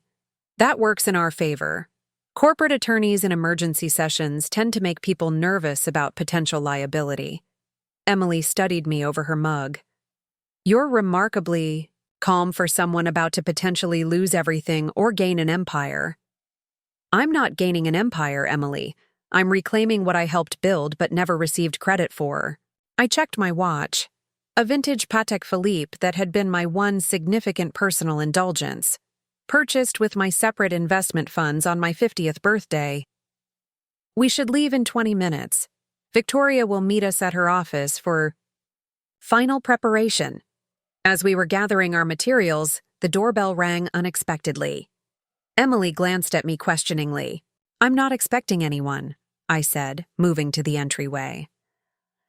Through the sidelight, I recognized Brenda Stevens on our porch, clutching a leather portfolio and looking uncharacteristically anxious. I opened the door immediately. Brenda, is everything all right? She glanced over her shoulder toward the street before responding. Mrs. Anderson, I know about today's board meeting. I shouldn't be here, but there are things you need to see. I ushered her into the house quickly. Of course. Come. Into my study. Once the door closed behind us, Brenda opened her portfolio and removed a flash drive. I've worked for Mr. Anderson for 15 years. I've always been loyal, even when I disagreed with certain decisions. But what's happening now? It's wrong. Not just personally wrong, but potentially illegal. My attention sharpened. Illegal in what way? After you visited yesterday, Mr. Anderson had me removed from the legal department. Effective immediate termination with an NDA I refused to sign. Her hands trembled slightly as she continued. Before security escorted me out, I copied these files. They contain communications between Mr. Anderson, Amber Collins, and Richard Westfield dating back 6 months. There's a side agreement not included in the official Westfield acquisition documents. I took the flash drive, immediately recognizing its potential value. What kind of side agreement? A personal consulting contract for Mr. Anderson worth $15 million, contingent on the deal closing with specific intellectual property provisions intact, provisions that would essentially transfer our proprietary manufacturing technologies to Westfield, while appearing to maintain licensing rights. This was even worse than I had suspected. Ted wasn't just selling the company, he was specifically structuring the deal to extract personal value by compromising our core technological assets. There's more. Brenda continued. Ms. Collins' employment agreement includes a success fee of $2 million if the acquisition closes. She's not just Mr. Anderson's companion. She was placed specifically to facilitate this transaction. By Westfield? I asked, though I already suspected the answer. Brenda nodded. Her previous employment records are fabricated. Before Anderson Global, she worked directly for Westfield's corporate development team under an alias. This was the smoking gun we needed. Clear evidence of conflict of interest, corporate espionage, and breach of fiduciary duty. Brenda, would you be willing to testify to this at today's board meeting? She straightened her shoulders, professional pride overcoming her natural caution. That's why I'm here, Mrs. Anderson. I've devoted my career to Anderson Global. I can't stand by and watch it be dismantled through deception. This could be difficult, I warned her. Ted won't take your involvement lightly. I understand the risks, she replied with quiet dignity. But some things are more important than job security. My integrity is one of them. I felt a surge of respect for this woman who had worked in Ted's shadow nearly as long as I had. Thank you, Brenda. This may well save the company. As we prepared to leave for the board meeting, my phone buzzed with a text from Victoria. Found. Your employment contract. Never terminated. Legal standing confirmed. Board meeting proceeding as scheduled. Everything was in place. After 40 years of strategic patience, the final pieces had converged. I felt a momentary pang of sadness for what might have been a partnership with Ted based on mutual respect rather than his exploitation of my support and talents. But that path had closed long ago, perhaps had never truly been available given the man he had revealed himself to be. Today wasn't about revenge or even justice. It was simply the inevitable culmination of choices. Ted's choice to betray our family and company, and my choice to finally step out of the shadows and into the leadership role I had earned through decades of unacknowledged work. As we drove toward the downtown office where the board meeting would be held, Emily glanced at me from the passenger seat. "Are you ready for this, Mom?" I thought about her question carefully. Was I ready to confront Ted publicly, to challenge him before the board, to potentially take control of a company with 500 employees and global operations? The weight of that responsibility was substantial, yet I felt a profound sense of clarity and purpose. "I've been ready for 40 years, I answered truthfully. I just didn't know it until now. Victoria Chen's offices occupied the 32nd floor of a sleek downtown Chicago tower, offering commanding views of Lake Michigan through floor-to-ceiling windows. The boardroom she had reserved for our meeting exuded quiet power, all walnut paneling, subtle lighting, and ergonomic leather chairs arranged around a massive conference table. By 9:45 a.m., 15 minutes before the scheduled start, 7 of the 9 board members had arrived. Robert Ward greeted me with surprising warmth, clasping my hand in both of his. "Margaret, I want you to know that I've reviewed your transition plan thoroughly. It's remarkably comprehensive, exactly what Anderson Global needs right now," I acknowledged, his support with a measured nod. "Thank you, Robert. I appreciate your careful consideration." His expression turned serious.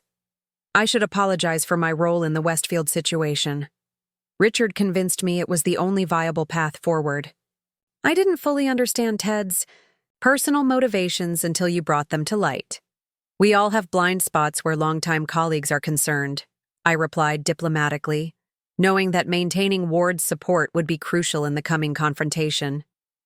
James arrived. Next, looking tense but determined in his precisely tailored suit. He had clearly come directly from Ted's executive meeting. "Dad's on his way with Amber and the legal team," he reported quietly. "They're planning to challenge the meeting's legitimacy first, then paint this as a personal vendetta if that fails." "As expected," I replied calmly. "Is everyone from the executive team with him?" "Most of them. A few claimed prior commitments, once they realized what was happening." I nodded, mentally noting which executives had the foresight to avoid openly taking sides. They would be valuable to maintain operational continuity regardless of today's outcome. At precisely 10 Bike House a.m., the boardroom door opened, and Ted strode in flanked by Amber and 2 stern-faced attorneys from Hargrove and Myers. His eyes swept the room, registering who was present with barely concealed calculation. When his gaze landed on Brenda sitting quietly in the corner, genuine shock flickered across his features. "What is she doing here?" he demanded, pointing at his former assistant. "She's been terminated for corporate espionage. Ms. Stevens is here at my invitation," Victoria interjected smoothly, stepping forward in her role as meeting facilitator. "As a material witness to matters before the board today." One of Ted's attorneys stepped forward. "Before this proceeds, we must formally object to the convening of this meeting. Mrs. Anderson lacks standing to call an emergency board session under Bylaws Section 14(3). Victoria smiled politely. "Actually, we've confirmed that Margaret Wilson, Anderson remains technically employed by Anderson Global, as her original employment was never formally terminated when she stepped back to raise the Anderson children. As both an employee and significant shareholder, she has clear standing under Bylaws Section 14(3), Paragraph 2. The attorney glanced at Ted, who looked momentarily blindsided by this revelation. It was a contingency he clearly hadn't anticipated. Furthermore, Victoria continued, Given the urgent matters of corporate governance to be addressed, specifically undisclosed conflicts of interest in pending acquisition discussions, the emergency nature of this meeting is well established under Delaware corporate law. Robert Ward cleared his throat. As chairman, I've reviewed the procedural requirements and find them satisfied. This meeting will proceed as scheduled. Ted's expression darkened as he realized his procedural challenge had failed. Reluctantly, he took his seat at the head of the table, with Amber positioning herself directly behind him, a visual reinforcement of their alliance that did not go unnoticed by the board members. Since we're apparently proceeding with this ambush, Ted said tightly, perhaps someone would care to explain its purpose. Robert Ward nodded to me, ceding the floor. I rose and moved to the presentation screen, my posture relaxed but authoritative. Thank you all for accommodating this emergency session. I've called this meeting to address serious governance concerns regarding the proposed acquisition of Anderson Global by Westfield Industries, and to present an alternative strategic direction that better serves our shareholders, employees, and customers. I advanced to the first slide, which outlined the official Westfield offer as presented to the board previously. As you can see, the public acquisition terms value Anderson Global at approximately $420 million, or roughly 8 times EBITDA. This appears reasonable on the surface. I clicked to the next slide, which displayed the side agreement Brenda had provided. What was not disclosed to this board is this separate consulting agreement between Westfield, Mr. Anderson personally, and Ms. Collins, providing them with compensation of $17 million contingent upon closing under terms that specifically transfer our proprietary manufacturing technology. Murmurs spread around the table as board members absorbed this revelation. Ted's face flushed. With anger. This is a fabricated document, he declared, obviously altered by a disgruntled former employee. I maintained my composure, advancing to the next slide. These electronic communications between Mr. Anderson, Ms. Collins, and Richard Westfield, spanning the past 6 months, confirm the authenticity of the agreement and reveal its true purpose: to facilitate Westfield's acquisition of our proprietary technology, while providing personal enrichment to certain executives at shareholder expense. The emails displayed on screen were damning, explicit discussions of how to structure the deal to maximize personal benefit while appearing to serve shareholder interests.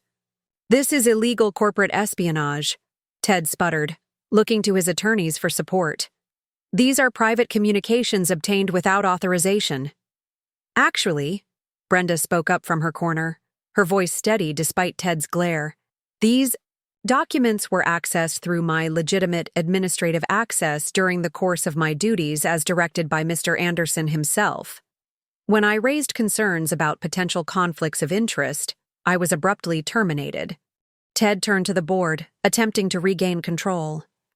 This is clearly a coordinated attack on my leadership by my wife, who's bitter about personal matters that have no bearing on corporate governance. On the contrary, I replied calmly, advancing to the next slide showing Amber's employment history. Ms. Collins's previous employment with Westfield Industries under an alias constitutes a clear conflict of interest that should have been disclosed to this board before she was given access to confidential corporate information. As the evidence mounted slide by slide, Ted's position visibly weakened. Several board members who had entered looking skeptical were now openly concerned, exchanging troubled glances as the extent of the governance failures became clear. I concluded the first portion of my presentation by displaying the Miller Aerospace contract clause that would be triggered by a change in control. The Westfield acquisition would automatically terminate our most valuable aerospace contract, resulting in an immediate loss of $45 million in annual revenue, a fact conspicuously absent from the acquisition materials presented to this board. Robert. Ward leaned forward. Ted, were you aware of this contract provision? Before Ted could respond, I advanced to an email where he explicitly acknowledged the provision and discussed with Westfield how to manage the resulting short-term revenue disruption. The mood in the boardroom had shifted dramatically. What Ted had framed as a vindictive wife's attack was now clearly revealed as a legitimate governance concern backed by substantial documentation. "This is only part of the issue before us today," I continued, transitioning to the constructive portion of my presentation. "The more important question is Anderson Global's future direction." For the next 20 minutes, I outlined my comprehensive vision for the company: strategic investments in advanced manufacturing technology, expansion into adjacent markets with existing expertise, targeted acquisitions to strengthen our supply chain, and a 5-year succession plan that would ultimately transition leadership to the next generation while maintaining family ownership.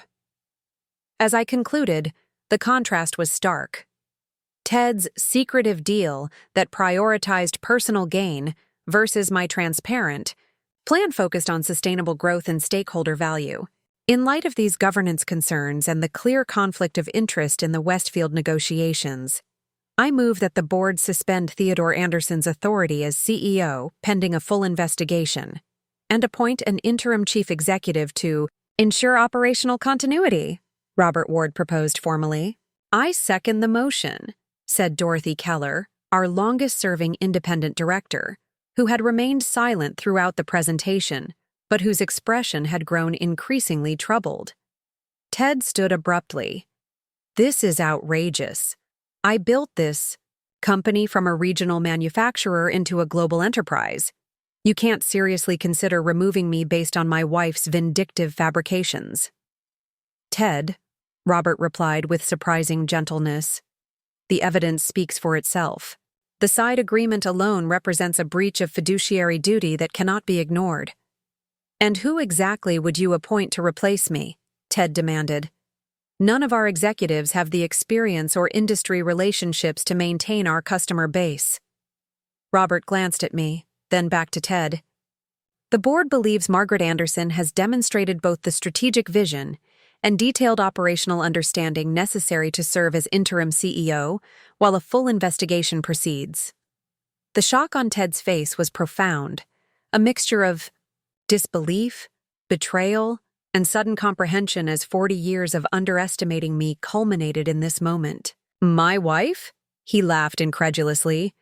"She hasn't worked in business for decades. She knows nothing about running a manufacturing company." "On the contrary," James interjected, speaking for the first time, "Mom has been deeply involved in strategic planning throughout the company's growth. Many of our most successful initiatives originated from her suggestions, though they were often presented as Dad's ideas."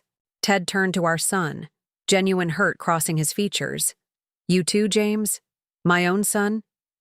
"This isn't about family loyalty, Dad," James replied steadily.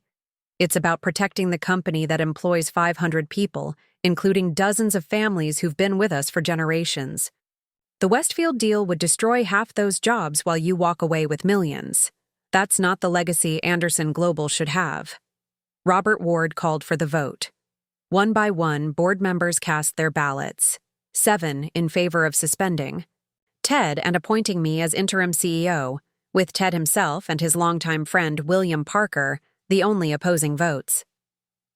By majority decision, Theodore Anderson is hereby suspended as Chief Executive Officer pending investigation, and Margaret Wilson Anderson is appointed interim CEO effective immediately, Robert announced formally. Mr. Anderson will retain his board seat, but will recuse himself from all operational decisions until the investigation is complete. Ted stared at me across the table, 40 years of marriage distilled into a single look of betrayal and dawning respect. "You planned this for years," he said quietly. "All this time, while I thought you were just my supportive wife." "I was always more than that, Ted," I replied evenly. "You just never bothered to notice." He gathered his papers slowly, his movements stiff with suppressed emotion. Amber touched his arm possessively, glaring at me with undisguised hostility. "This isn't over, Margaret," Ted warned as he moved toward the door. "You may have won the board, but there are other battlefields." I met his gaze steadily. "I'm well aware. I've prepared for those too. As Ted and his entourage departed, the remaining board members turned to me expectantly. In that moment, the weight of leadership, now official rather than from the shadows, settled, fully on my shoulders. "I suggest we take a short recess," I said calmly. "When we reconvene, I'll present my immediate priorities for stabilizing operations and communicating this transition to our employees, customers, and investors." As they filed out for the break, James approached, his expression a mixture of pride and concern. "You did it, Mom. You actually did it." "We did it," I corrected him. "This was never just about me taking control. It's about preserving what our family built for the right reasons." He nodded, then asked the question I had been anticipating. "What happens with you and Dad now?" I glanced toward the door where Ted had exited, 40 years of shared history walking away in a single moment. "That chapter is closed," I said simply. "It's time to begin the next one." 6 months had passed since that fateful board meeting. Autumn had transformed Lake Forest's tree-lined streets into a canvas of amber and crimson, mirroring the transformation in my own life. I stood at the window of my CEO office, no longer Ted's office as everyone had called it for decades, watching employees enter the building for what promised to be a pivotal day in Anderson Global's history. The door opened behind me, and James entered with the morning reports. At 36, my son had grown into his role as president of operations with remarkable assurance, his initial uncertainty replaced by confident leadership that balanced innovation with respect for company traditions. "Final. Numbers look even better than projected," he announced, setting the folder on my desk. Third quarter revenue up 22% year over year. Operating margins improved by 3.4 percentage points, and the Miller Aerospace expansion is already contributing to the bottom line. I skimmed the summary page with satisfaction. The financial results validated our strategic pivot, a comprehensive restructuring that had strengthened core manufacturing capabilities while expanding into higher-margin aerospace components. The board had removed interim from my CEO title after just 3 months, formalizing what the company results already demonstrated. "The analysts' call is scheduled for 10 a.m., James continued. "Victoria suggests emphasizing our technology investments and the new patent filings. Apparently that's what the market is watching most closely." I nodded, making a note in my precise handwriting. "And the employee announcement afterward?" "All set for 11:30 in the main assembly area. Emily arrived last night to help with final preparations for the ceremony. My daughter had taken a 3-day leave from Mayo Clinic to attend today's event, the official unveiling of Anderson Global's new Advanced Manufacturing Technology Center, a $30 million investment in the future that would create 75 new skilled positions and secure our technological leadership for the next decade. "Any word from your father?" I asked, keeping my tone neutral. James's expression tightened slightly. He declined the invitation. Again. I absorbed this information without visible reaction. Ted's absence was expected but still carried a sting of sadness for what might have been. After the board meeting, he had moved permanently into Amber's downtown condo. Divorce papers had been delivered to my office the following week, along with a separate lawsuit challenging my appointment as CEO. A legal battle he had quickly abandoned when his attorneys reviewed the evidence assembled by Victoria's team. Our divorce had been finalized 3 months later, with a settlement that reflected the prenuptial agreement we had signed in 1986, modified to account for Ted's breach of fiduciary duties. He had received his fair share of our personal assets, but substantially less than he had expected, particularly regarding Anderson Global stock, where his ownership had been reduced to a non-controlling interest. The last I had heard, Ted and Amber had relocated to Phoenix, where he was reportedly consulting for a mid-sized manufacturing firm at a fraction of his former compensation and status. Richard Westfield had abandoned their partnership once the acquisition fell through, leaving Ted to face the professional consequences of his choices alone. It's his loss, James said, interrupting my thoughts. Today belongs to the future, not the past.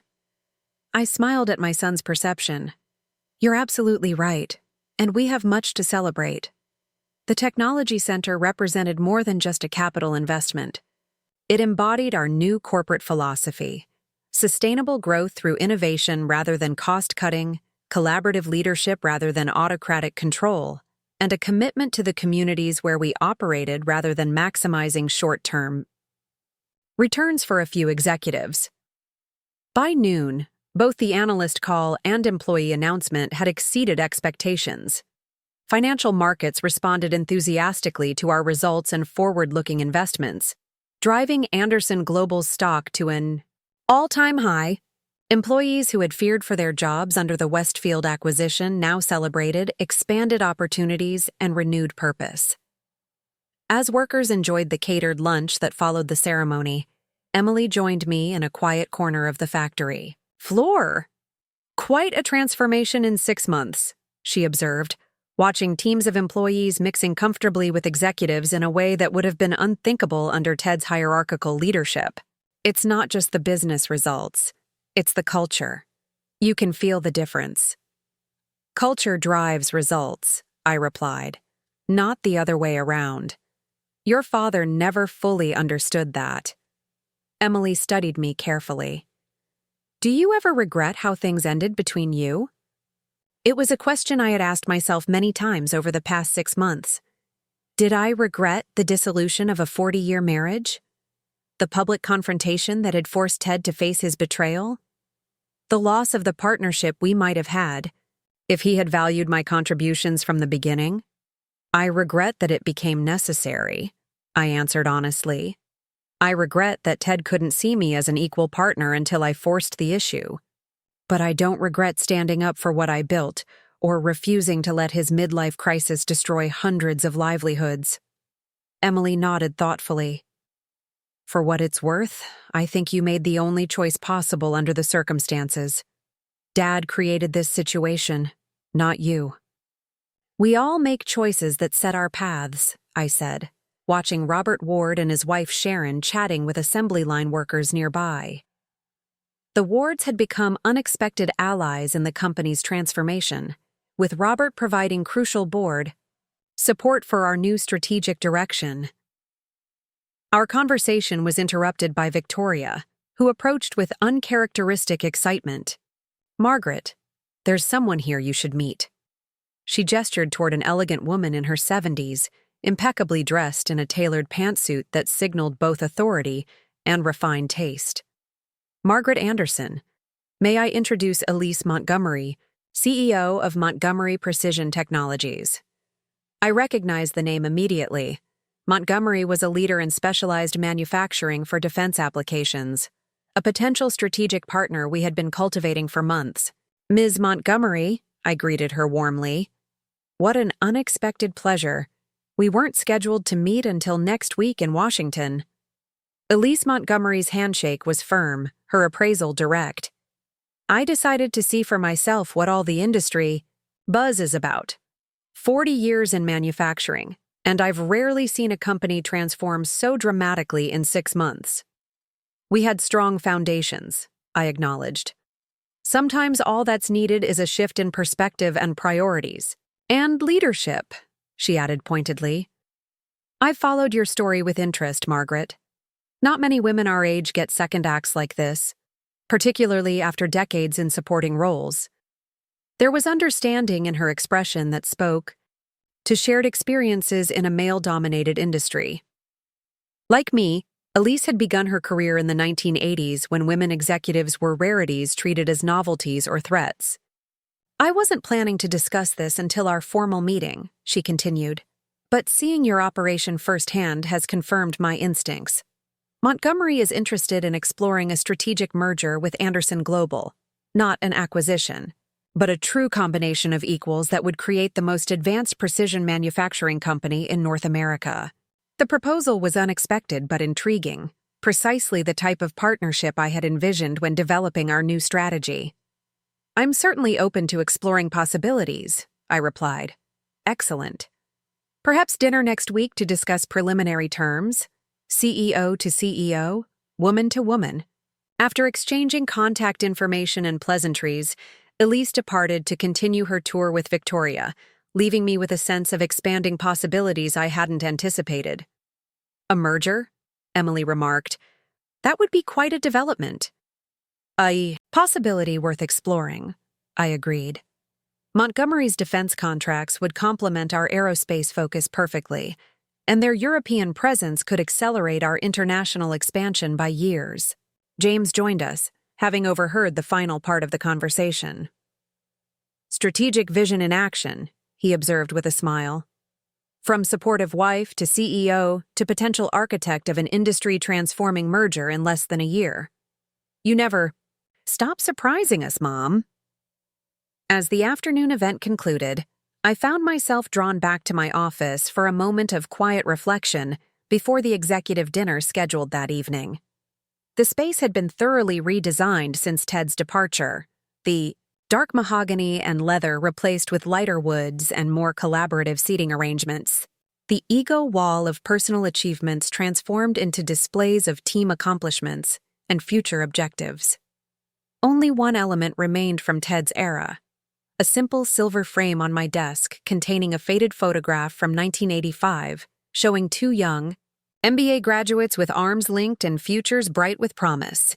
I kept it not out of sentimentality, but as a reminder of lessons learned about power, partnership, and the danger of underestimating those closest to you.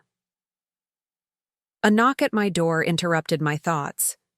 Victoria entered with a tablet displaying breaking financial news. Westfield Industries just announced a major restructuring, she reported. They're divesting several divisions after 3 consecutive quarters of declining performance. Richard Westfield has stepped down as CEO. The news brought no satisfaction, merely confirmation that our strategic direction had been the right one. Forward, not backward, I murmured. Exactly, Victoria agreed. And speaking of forward, the senior leadership team is waiting to begin dinner preparations. James suggested we use the occasion to discuss the Montgomery opportunity. I rose from my desk, leaving the photograph behind as I moved toward the future. At 62, I was just beginning the professional journey I should have started decades earlier. But perhaps the timing was perfect. I brought to leadership not just business acumen, but hard-earned wisdom about human nature, organizational dynamics, and the power of patient strategy. As we walked toward the executive dining room where my leadership team waited, I reflected on the irony that Ted's betrayal had ultimately freed me to become who I was always meant to be. His secretary had been merely the catalyst for a transformation long overdue. You seem thoughtful, Victoria observed as we approached the meeting. Just appreciating the journey, I replied. Sometimes the longest roads lead exactly where we need to go. The sound of animated discussion reached us from the dining room, my executive team already engaging in the collaborative problem-solving culture we had established. These were the partners I had chosen based on merit rather than loyalty, capability rather than conformity, diverse perspectives rather than comfortable agreement. Shall we? Victoria gestured toward the door. I nodded, stepping forward into my rightful place at last. We have a company to build. Up next, you've got 2 more standout stories right on your screen. If this one hit the mark, you won't. Want to pass these up? Just click and check them out. And don't forget to like, subscribe, and turn on the notification bell so you don't miss any upload from us.